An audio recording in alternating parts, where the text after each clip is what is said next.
তবে কি সত্যি সত্যি সুদেবের বাড়ি ছেড়ে বনলতা চলে গেল? পুরোটা জানতে ভিডিওটি দেখুন আর লাইক সাবস্ক্রাইব করে পাশেই থাকুন। কোণে দেখা আরও সিরিয়ালের আগামী পর্বে আমরা দেখতে পাবো লাজুকে নিয়ে অনুভব তার বাড়িতে ফিরে যাচ্ছে।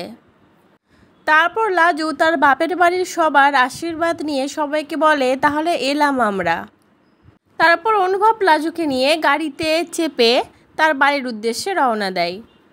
আর লাজুর বাপের বাড়ির সবাই প্রার্থনা করে যেন তারা খুব তাড়াতাড়ি ভালোভাবে পৌঁছে যায়।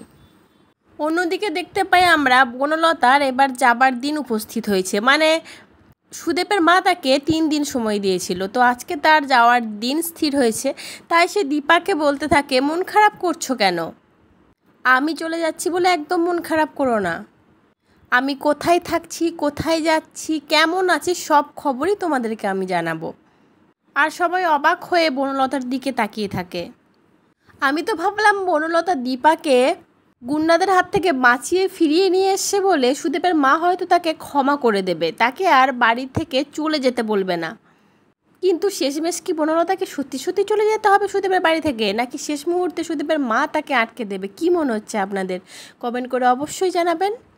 পরবর্তী আপডেট নিয়ে তাড়াতাড়ি আসছি, সঙ্গে থাকবেন, সাথে থাকবেন, চ্যানেলটা সাবস্ক্রাইব করে দেবেন। ধন্যবাদ।